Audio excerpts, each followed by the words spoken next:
Mais uma vez juntos para falar de música e música de qualidade. O que é a música de qualidade? Um dia desse, conversando com um amigo, ele me disse que isso aí é uma concepção muito pessoal. Tem gente que vê qualidade no samba, no forró,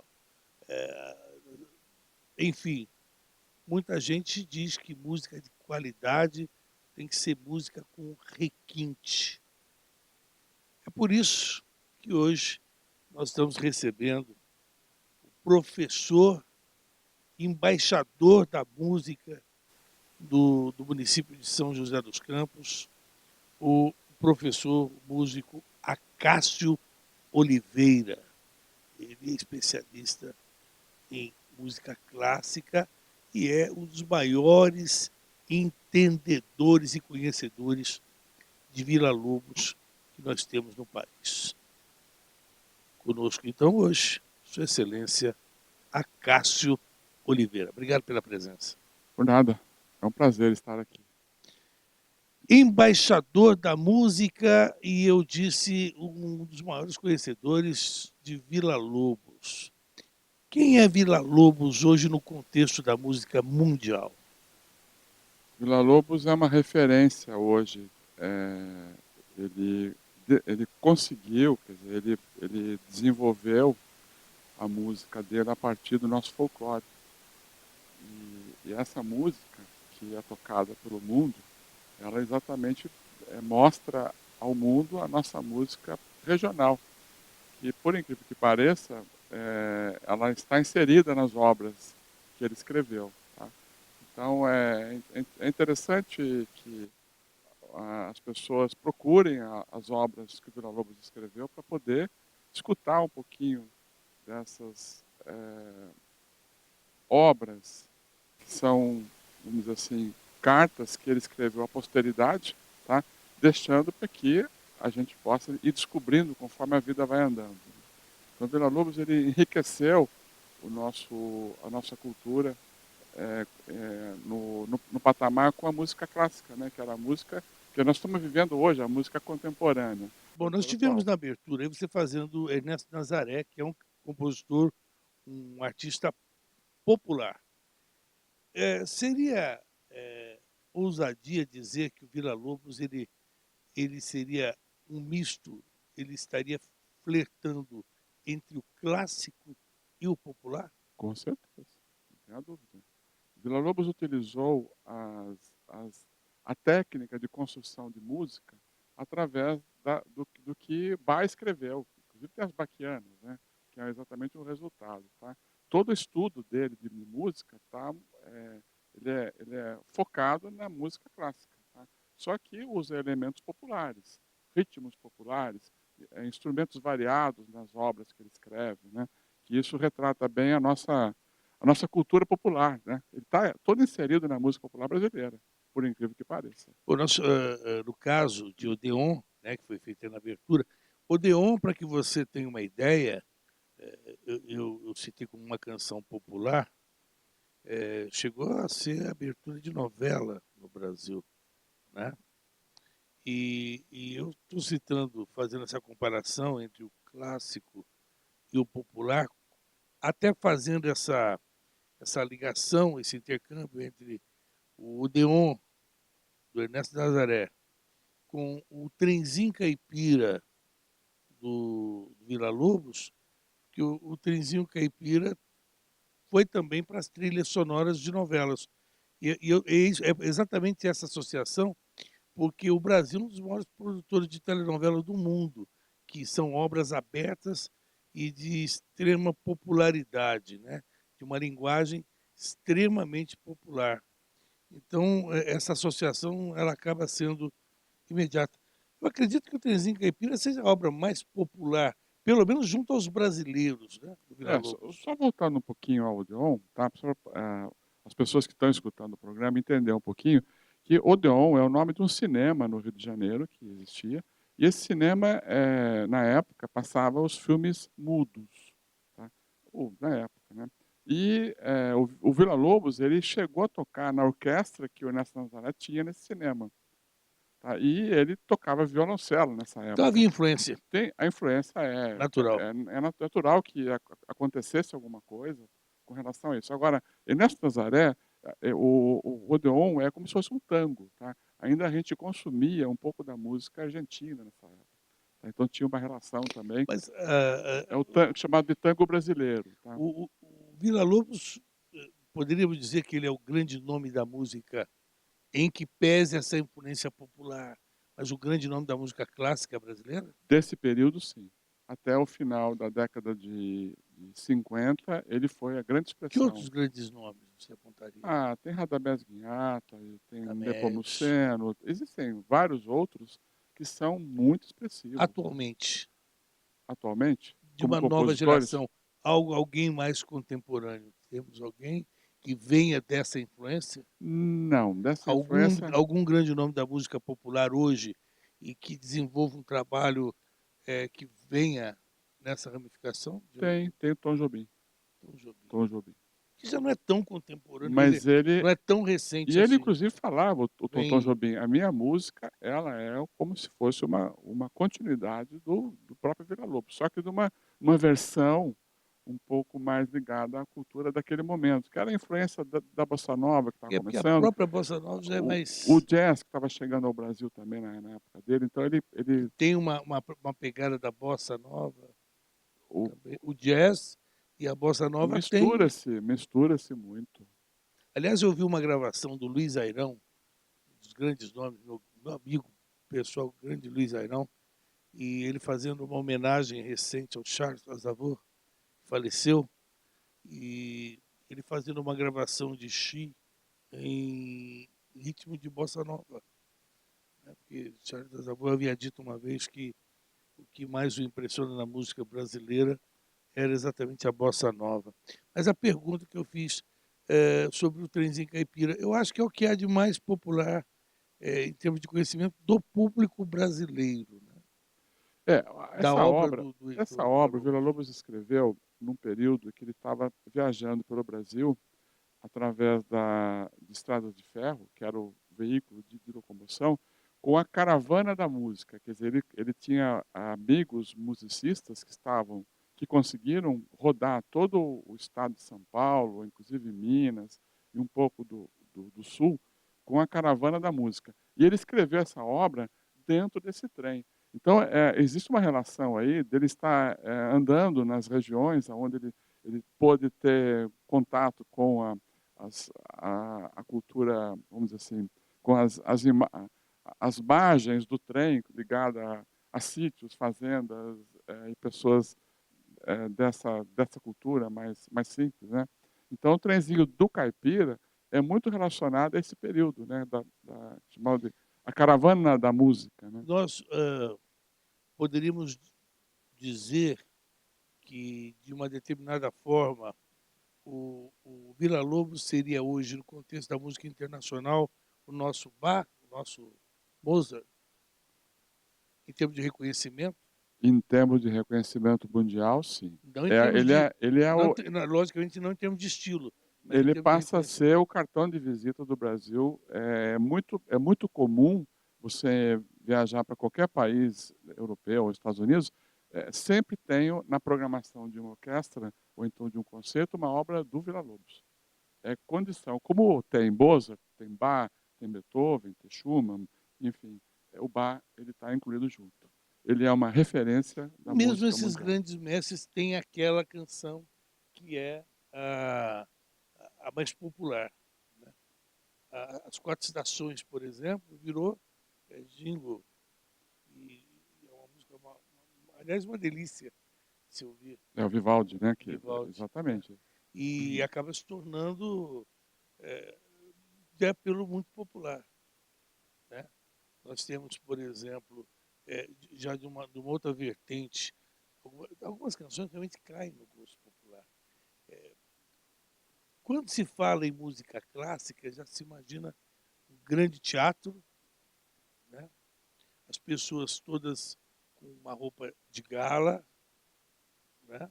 Parece que as pessoas se preparam para um evento específico, algo realmente de um requinte diferenciado. Poucos param para pensar que a música clássica ela pode ser desenvolvida normalmente ao ar livre, em praças públicas, e não aquela imagem que nós temos dos filmes, apenas dos grandes teatros com as grandes orquestras. Você é uma prova disso, né? Você desenvolve esse trabalho com um violão clássico. Eu não vejo, como você disse, eu não vejo diferença nenhuma, tá? A música para mim é uma só, a música. Ela não existe diferença. A gente somente classifica, porque ela tem um teor um pouquinho diferente, mas ela é uma só. Você pode tocar um bar em ritmo de reggae, um rap. Mas talvez essa Ela associação, essa isso a própria sociedade, ela coloca esse divisor, que essa não associação, existe, né. essa associação que eu faço, talvez ela pode vir das suas origens, das origens dos seus compositores e tal. Por exemplo, não tem como você não falar do samba brasileiro que vem lá do morro, né? Exato, exato. Então, quer dizer, há uma associação direta. Você fala do samba, existem estilos e estilos de samba. Eu sempre cito o Benito, que canta muito assim em teatros e tal, em auditórios, e tem o Bezerra da Silva, que é o outro estilo Entendi. né? Uhum. Eu acho que é mais é o DNA da música, das suas origens, né? Então, mas são essas pessoas que constroem a nossa cultura, tá. E, por exemplo, você tem o, Cartola, Nelson do Cavaquinho, são esses grandes compositores que vieram do morro, né, que eles, desenvolveram um trabalho com músicas que são hoje uma poesia que nós passamos a dizer, inclusive, que são clássicos da música brasileira também. O que você me fala do João Pernambuco? Então, o João Pernambuco, como o nome diz, né, ele veio de Pernambuco, mais ou menos por volta de 1930, para o Rio de Janeiro, e ele tinha o apelido de João Pernambuco, tá. Essa música que eu toco, inclusive ela tem uma história muito Você interessante, está falando do João Teixeira João Teixeira Guimarães. Guimarães, que é o João Pernambuco. Essa obra é tocada no mundo inteiro, tanto quanto você escuta uma obra de Beethoven, tá. Mal sabia ele que a obra dele chegasse a tal envergadura mundial, né. O que que acontece? Essa obra, ela foi escrita a partir da fixação que ele teve, um trabalho que ele fazia lá em Pernambuco, que ele trabalhava na reforma de carros de boi. Carro de boi é uma carroça, todinha feita de Andei de carro de boi. você andou de carro de boi? Opa, Então, o eixo dela rangendo. rangendo. Então, Ele, esse som, que os sons de carrilhões, é exatamente isso. Dele trabalhar com a manutenção dessas rodas, ele guardou um som de alguns carros de boi, que era esse papi-papá, papi-papá, que ele deu o nome de sons de carrilhões. Quer dizer, como se fosse um som de um relógio, que tinha os carrilhões, que tocavam vários trechos musicais, tá. E muito interessante, porque ele transformou isso numa obra mundial, tá, que se toca no mundo inteiro, tanto na Europa, nos Estados Unidos, no Japão, onde for. Sons de Carrilhões do João Pernambuco é presença marcante em apresentação de violonistas.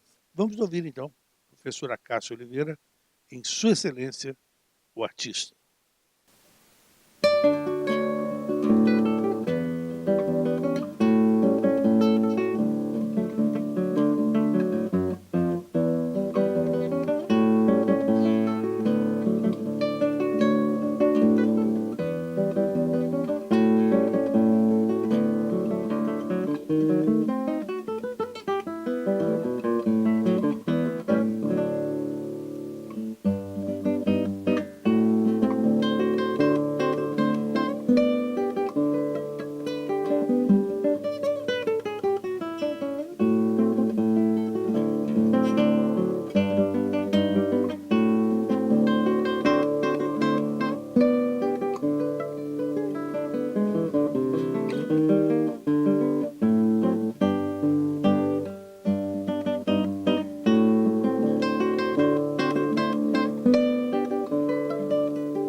Acácio, por que uma homenagem ao sertanejo brasileiro? Então, Villa-Lobos escreveu a obra para o violão, não é extensa, é uma obra muito pequena, tá, mas de uma qualidade e um teor técnico musical muito importante. E ele escreveu 6 prelúdios, sendo que um prelúdio extraviou, ninguém sabe aonde está. Diz o Villa-Lobos que escreveu 6. Isso pode ser uma história que não se afirma atualmente, tá, mas, o que nós tocamos são 5 prelúdios. E cada prelúdio ele identificou para uma situação do nosso país, tá.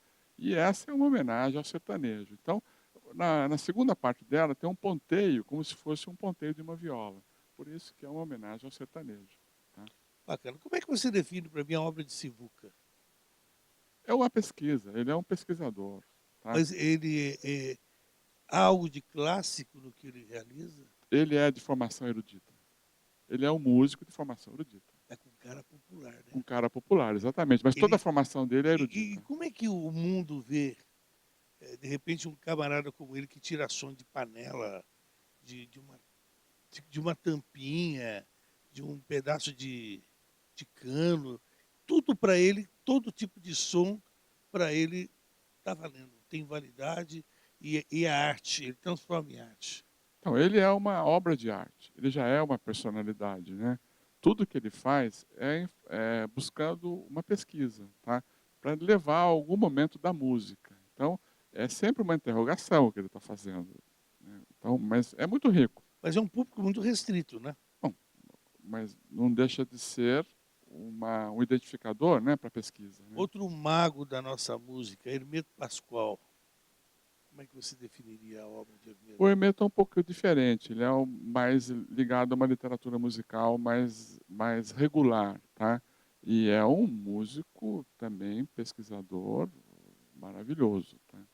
Ele tem um bom Referência reconhecimento internacional? sim, todos os 2, Sivuca e Hermeto Pascoal. Você consegue ver alguma associação entre eles? Os 2 sim, são muito próximos. Eu acho que os 2 são albinos, né, Não foi bem nesse. nesse Eu quis sentido. dizer musicalmente, né? Quis Não, dizer existe sim. Bom, mas você tem uma experiência internacional muito interessante. E isso, logicamente, te enriquece muito o teu trabalho. Eh, não só apresentações, mas também como jurado de música, né? Exatamente. Conta um pouco para a gente sobre isso. Então, eu tenho, participado, a convite de alguns países para poder participar de mesa de jurados de violonistas, tá, que estão querendo ingressar nesse mercado novo. Então isso é muito eu fico muito contente de ser lembrado, né, ser chamado, e isso retrata um pouquinho a qualidade do trabalho que a gente faz, tá. Isso é muito importante. Agora eu estou no próximo ano, eu já tenho um convite para viajar para o leste europeu, para participar de alguns festivais, tá, levando esse trabalho meu, que é muito importante. E tocar Villa-Lobos, tocar a nossa música brasileira, o choro, né, que é muito Você importante. acompanhou banda como músico, não? Já Como toquei em músico de banda bar, já, essas coisas? eu sou músico vamos dizer assim, eu venho da época dos Beatles, Mesmo? eh, depois ingressei em escola de samba, que eu toco cavaquinho também. Toquei aqui em São José durante um período nos projetos que o Sérgio Vaz fazia, né. Toquei em baile. Todo grande músico passou pelo Sérgio, né? Não, não tenha dúvida. Ele foi a personalidade, né, que São José, o Sérgio, Vaidoso, vaidoso. né? Mas muito generoso também, né? Brigão, rabugento, talentoso, empreendedor, né? Quantas bandas, né? Bom, esse jovem senhor, agora estou conhecendo melhor. Eu o conheço da década de 80, final da década de 70, início dos anos 80, quando ele comandava aqui em São José dos Campos uma escola de música muito procurada, muito requisitada, onde quem queria realmente sair craque tinha que passar pela escola de música do professor Acácio, né? E por muito tempo, né? Foi uma escola que Permaneceu por quanto tempo? 30 anos. 30 anos. Como é que era o nome? Era o Conservatório Musical Villa-Lobos. E por último também teve a faculdade também Viu junto. a resposta? Uhum. Villa-Lobos. Villa-Lobos. Essa escola ela foi fundada com autorização do Museu Villa-Lobos, com autorização da esposa do Villa-Lobos, Arminda Villa-Lobos, tá? Para poder utilizar esse nome. E a escola viveu até o ano passado, tá? E com, com o objetivo de eu poder também voltar meu trabalho de música, eu acabei por encerrar as atividades, tá? Infelizmente, mas isso é importante porque São José dos Campos hoje tem músicos excelentes, né? De qualidade maravilhosa que estão aí atentos a esse Mas mercado que você está formou também grandes muita gente, músicos que muito músicos, inclusive músicos internacionais também. e, Né? e perdeu o contato com eles? Olha, alguns eu não tenho mais, mas eles estão viajando por aí, né? Isso é importante. Bom, nós vamos fechar agora esse bloco com o choro típico número 1. Para quem não sabe, você vai falar para o nosso público ali naquela câmera o que é o choro típico número 1. Villa-Lobos, dentre as obras que ele escreveu, tá, que eram obras que identificavam bem o perfil dele, ele escreveu as baquianas brasileiras, escreveu peças para piano, para violoncelo, para quinteto, quarteto, sexteto, corais, enfim, ele criou as variedades possíveis e começou a escrever os choros, tá? Bom, os choros começou exatamente com esse choro que eu estou executando, que é o choro típico número 1, tá? Que ele representa o grupo de Ele choros. escreveu quantos Foram choros? 10 choros, tá? E todos eles identificados para instrumentação diferente. Tá? Então você vai ter os choros escritos para orquestra de câmara, os choros escritos para formações com instrumentos quartetos, para trios, quintetos, etc. E esse, Esse é só para o violão. então é isso que nós vamos ouvir Choro agora. típico número 1. Vamos lá.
Bom, hoje estamos ao lado de um dos músicos mais importantes aqui da nossa região, embaixador da música joseense, o professor Acácio Oliveira.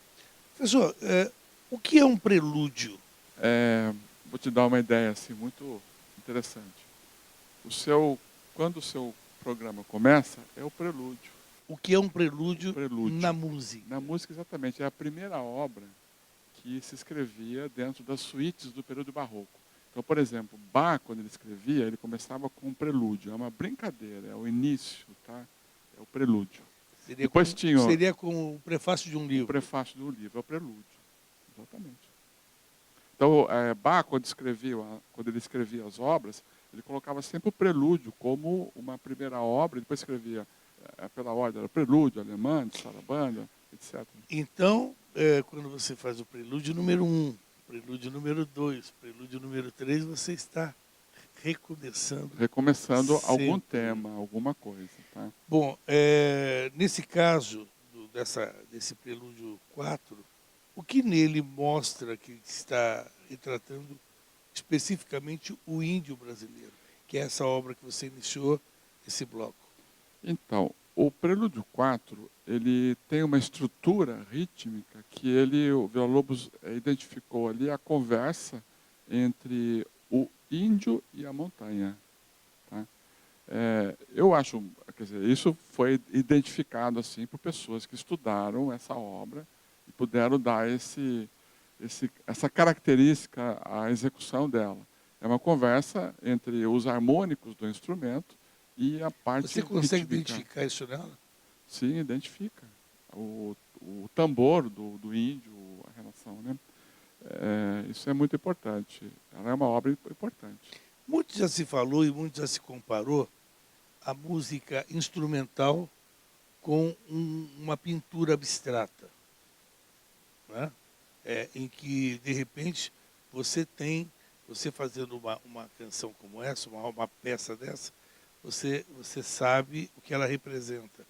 Para quem está de fora e não conhece, de repente pode achar bonito, mas não consegue identificar, saber a tradução, o que é que você está querendo passar. Isso seria o mesmo que você olhar para um quadro abstrato e cada um vê de um jeito? No momento que você executou a obra, se a pessoa não tem referência nenhuma, ela pode viajar para qualquer lado. É obra de arte também. Tá? Se o espectador, né, a pessoa que está olhando uma obra de arte, ele começar a focar e ele vai identificar algumas coisas. A Rede Globo, na década de 70, exibia um programa aos domingos pela manhã, que eram os grandes concertos para a juventude. Concertos matinais, né?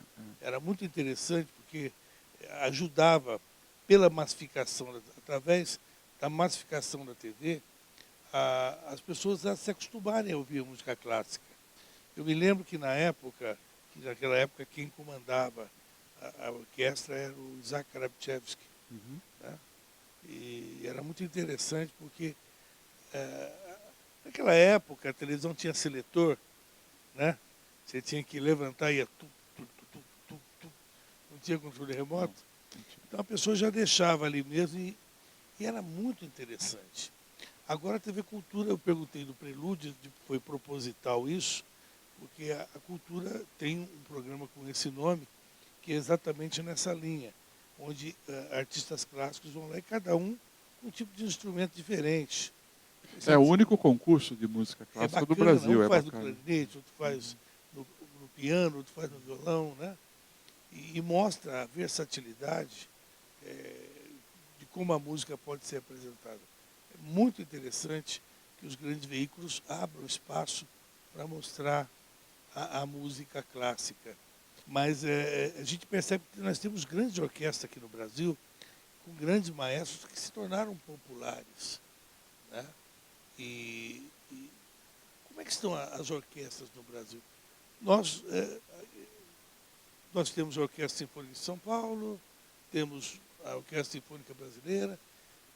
Qual é o critério para a escolha? O que um músico hoje tem que ter para integrar uma grande orquestra? qual o critério para a escolha Então, mas eu acho desses que o profissionais? critério, a palavra critério vai muito mais além dessa questão da avaliação de cada dos músicos, tá? Vai na questão da gestão. Então, se, como acontece nos países um pouco mais desenvolvidos, eu considero o Brasil um nível médio, né? Mas você pode, por exemplo, em cada cidade, o poder público ele incentivar esse mecanismo e desenvolver projetos com orquestras comunitárias, tá? Isso pode ter muito, tá? Cabe a sensibilizar o poder público, as instituições, para que desenvolva esse tipo de trabalho. Não precisa ser orquestra de primeira linha. As próprias Ela escolas pode poderiam ser. começar As isso? escolas poderiam, as escolas municipais, as escolas particulares também, poderiam começar com esse trabalho, né? Que eu acho importante, porque isso é formação, né? Temos Isso grandes orquestras do Brasil hoje. tem grandes orquestras, tem estados, os estados têm orquestras excelentes, com músicos excelentes, tá? Tem muita Você orquestra. diria que o status máximo de um músico hoje é participar de uma grande orquestra? Exatamente. Do músico de instrumentos de orquestra, né? No caso seriam os instrumentos básicos, aí os violinos, violas, violoncelos, contrabaixo, instrumento de sopro, né? Também ingressa E junto, nós né? percebemos cada vez mais um número maior de mulheres nas orquestras. Isso é muito bacana, né? Isso é maravilhoso, tá? Isso traz um quebra-gelo, né? A esse, Antes parecia mais sisudo, né? mas eu acho que Mais isso, formal, isso muda, né, com dá o uma tempo. leveza. Isso deixa mais leve, né?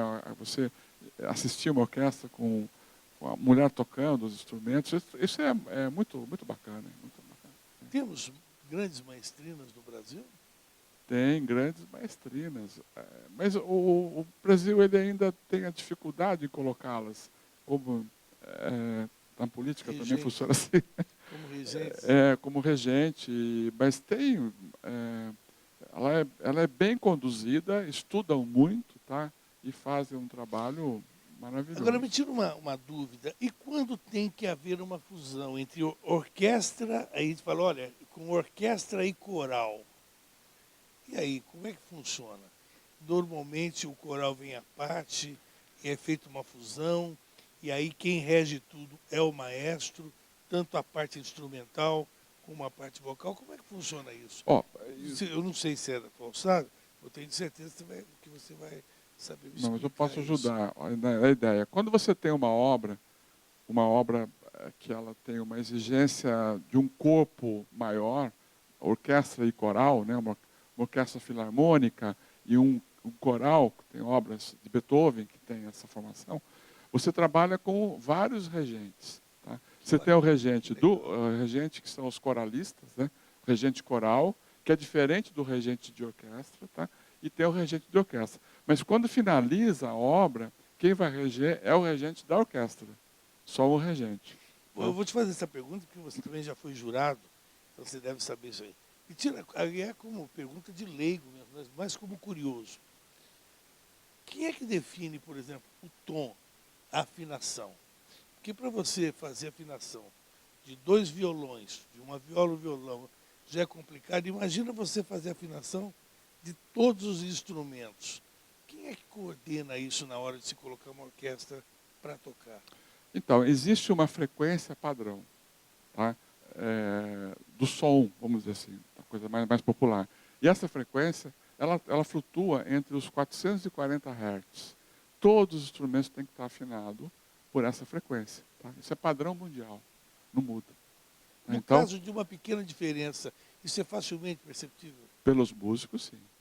Tá? Mas vocês observam bem que você pode observar, quando uma orquestra, antes de ela iniciar um concerto, a orquestra se acomoda todinha, aí entra no palco o Spala, que é o primeiro violino, que vai dar essa nota, uma nota lá, 440 Hz, que toda a orquestra vai conferir a afinação.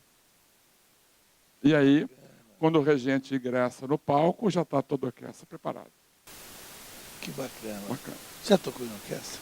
Não, eu fui solista, né, com, É com, mesmo? com o violão. Com a orquestra acompanhando. A orquestra acompanhando.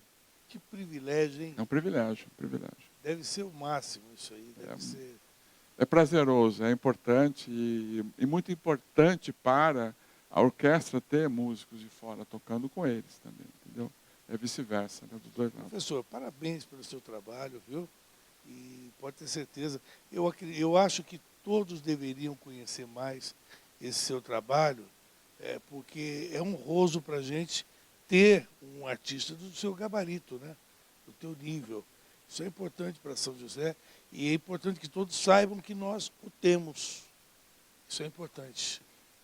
Muito bom, eu fico agradecido pelo convite seu de estar aqui nesse momento ímpar, né, que é participar Eu da... lembro de você de cabelo preto, cabelinho aqui, ó, lisinho. Ó. É, você se recorda, né?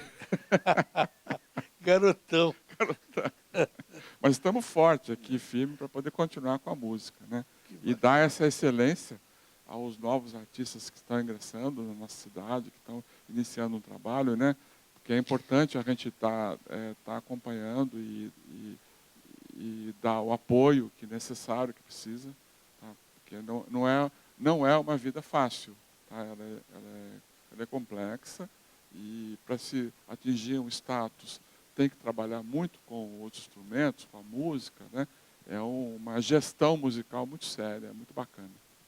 Bom, o objetivo do espaço é deixar o artista mostrar o seu trabalho. Né? São estilos diferentes, que não importa o estilo, o ritmo, e o importante é que o espaço seja dado para que democraticamente a pessoa possa vir aqui mostrar o seu trabalho. Mais uma vez, parabéns, é um orgulho tê-lo como...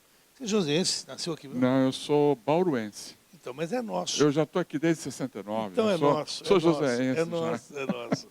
E com certeza, onde você vai, eu tenho certeza que você fala em nome de São José dos Campos. Ah, mas não tem a dúvida. A cidade Então, ela está lá chancelada sempre, né? É isso que é importante. Isso Mais é do que importante. nunca, recebendo Sua Excelência, professora Cássio Oliveira, vai encerrar para a gente com quem? Manuel de fala, dança do moleiro. O que é a dança do moleiro? Então, o moleiro é o indivíduo que cuida dos engenhos. Farruca. É uma farruca, exatamente. É.